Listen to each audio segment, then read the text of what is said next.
I'm gonna put a regular bobbin.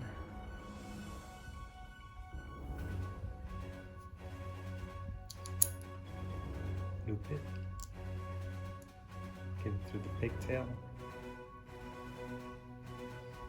And insert it. I'm gonna put my blank plate in.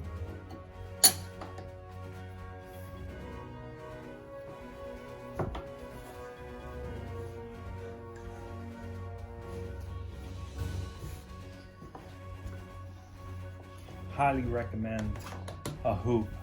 That way it's nice and tight.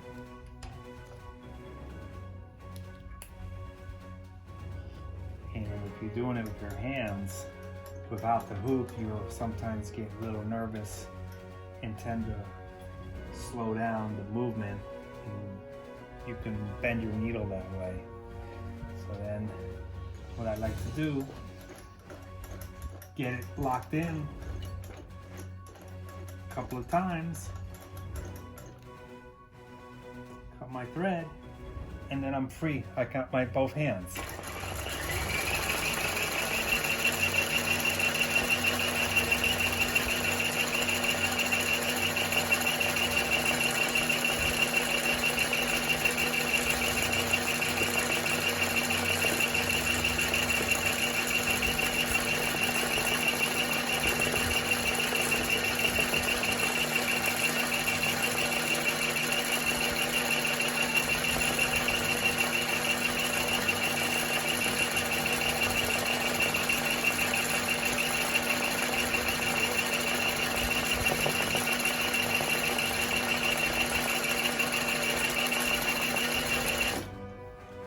So when you get better, you can do better letters than that. I just went fast, C, F, P. Okay, here I'm gonna switch the paper. So I'm gonna do the same process. And this is good to do because it's gonna train you to be careful, to make sure that you got your thread up. Now you can do this also from the bottom, but I like to teach that you're gonna do it here. That way you know it. There's both your threads are both here. And I hold them tight. And I'm gonna lock them in 2 times, 3 times. Then you can hold it. Now when you're gonna go, you got both hands ready to go, and you know you're gonna have an even. See, that's good to practice. Start slow and try to get the stitches at the same stitch length. See what I just did? Don't do. If you're gonna switch, just stop and then go. Reset your hands. Now we're gonna try backwards. But if you're really a beginner, I would just go forward. Don't push. Don't pull too fast, just be at the right timing so you don't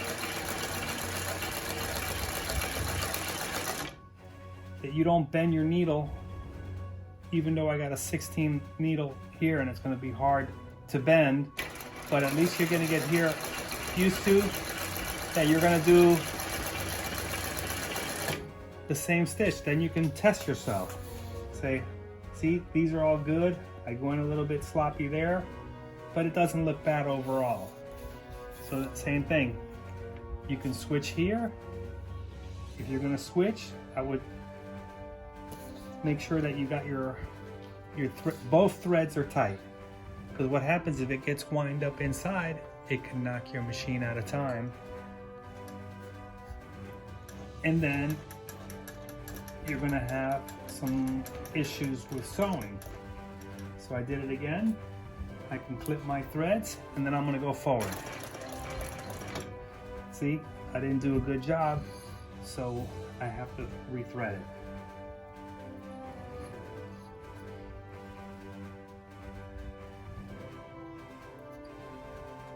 And you can always check your stitch. Here's my little thread. I pull it out a little bit. You can check your back stitch while you're learning how to do that. And you see that it's nice and even. All the back is the same as the front. So then I'm going to go again.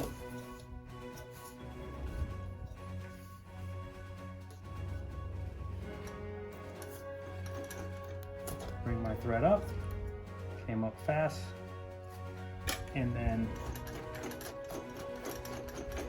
if you don't want to cut it, don't do it. You start getting lazier. You can do it faster. And then when you go, say we're going to go, I recommend if you're starting off, just go forward. And as you go, depending on what stitch you want, then you can always turn your paper around here. See?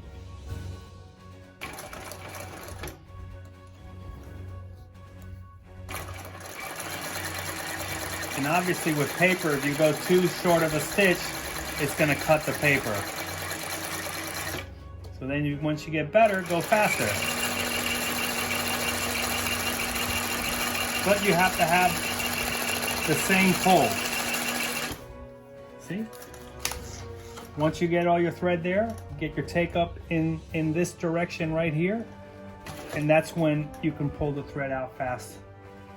Flip your paper, your thread, check your stuff out. See? Everything's good.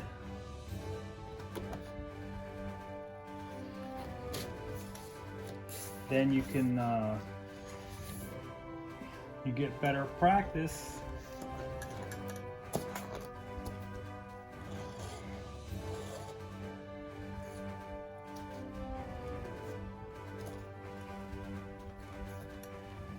You can bring it to straight stitch.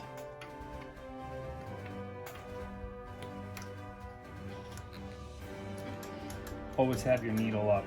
That's why I'm having a hard time. Always have your needle up when you switch. Here I'm locking it again. Because it's a lock stitch, it's going to lock your thread. And now you can just do straight stitch. You can go forward, you can go sideways.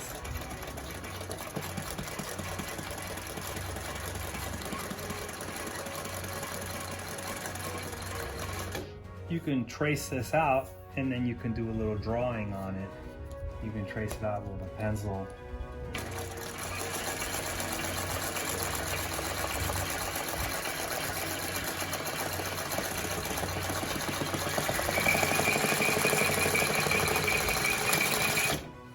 See, if you go fast, it's gonna cut the paper, and then when you cut the paper, it's gonna, your thread's not gonna like it. So we'll clip it. See, I'm still threaded because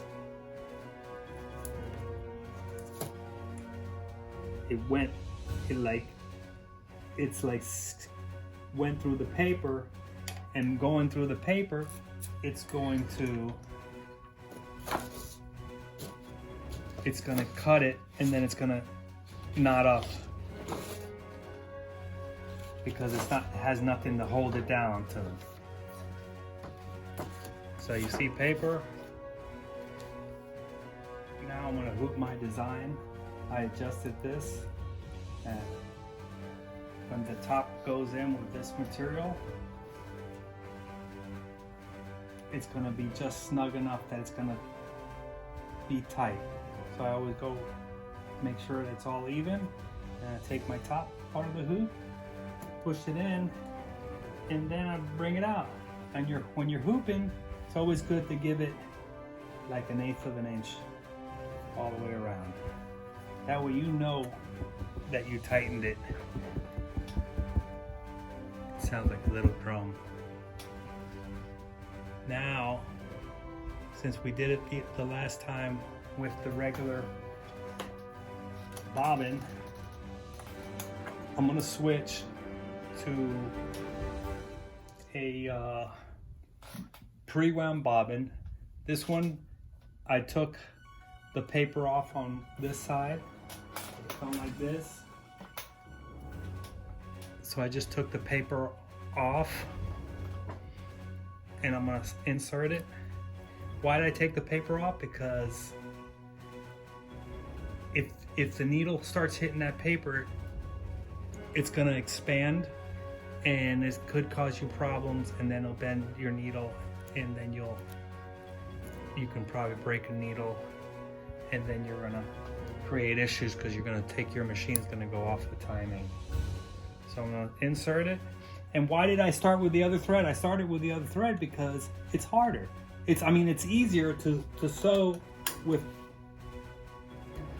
both techs being the same. These pre-wound bobbins are 15 techs. So now you got to get used to that. But what happens, it saves time in winding your bobbin. You buy a box like this and you got them all wound up. So I'm here. Always make sure your presser foot is down, because then your tension will not work properly. And I'm going to do the same thing.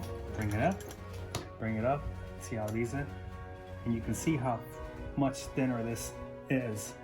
So here, I'm just going to start without cutting it. We're still on straight stitch.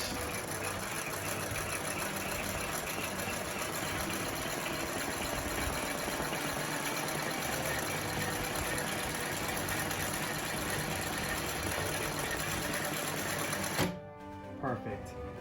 So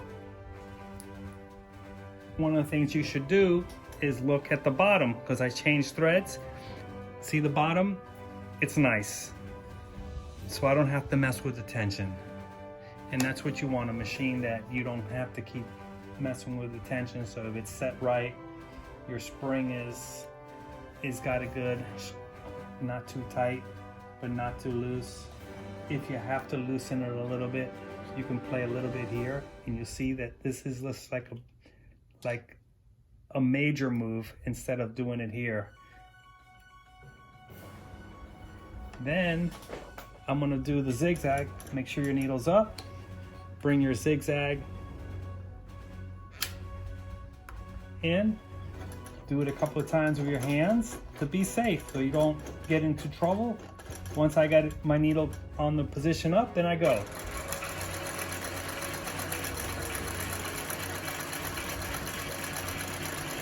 Start slow, make sure the machine is running good.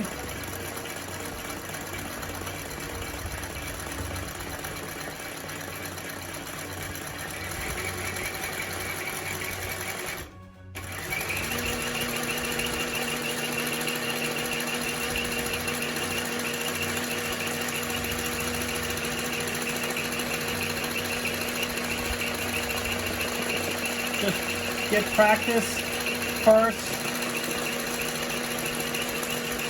and make sure that the machine is running smooth.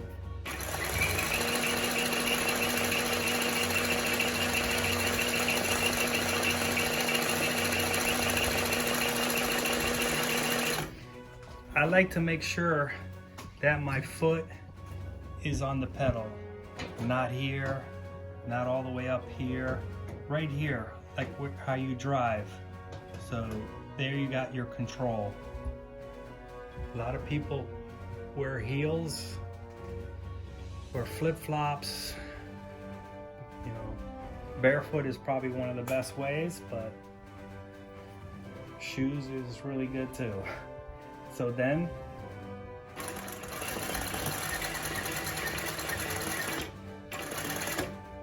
this thing is, the reason why it's stopping is because of the machine bed. But that's something you get used to. So you can do long stitches. And then sometimes we also show that you can go here, make a real extra long stitch. And this looks good when you have really thick thread. Then you make another one here.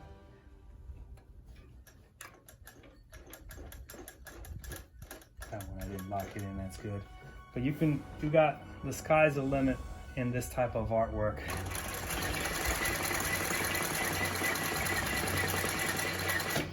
Then I can get my zigzag just a little bit more, right there. Now you got a wider one.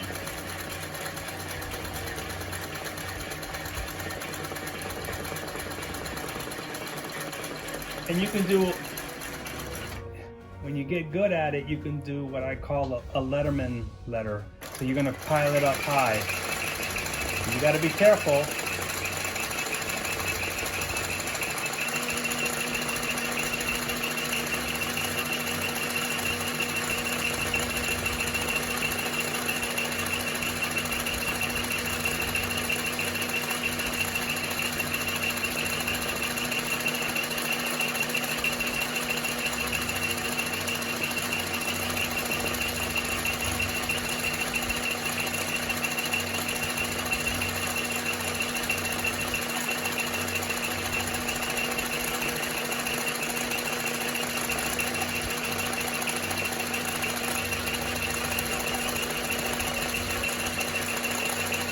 Just be patient, and you got to practice before you start a project.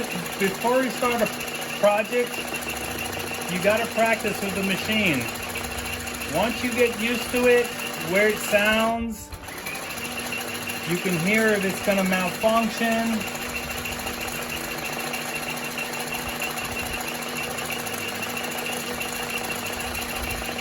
And then a lot of this artwork, it's not, has to be exactly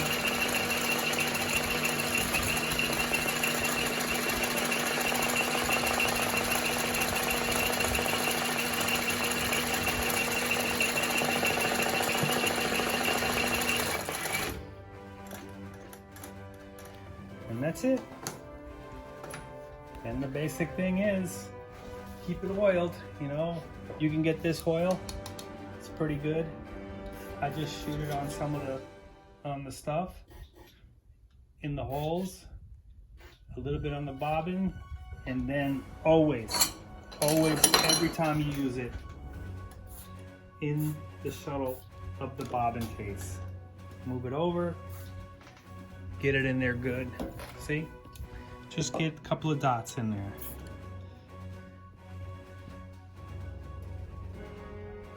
And then if you have to,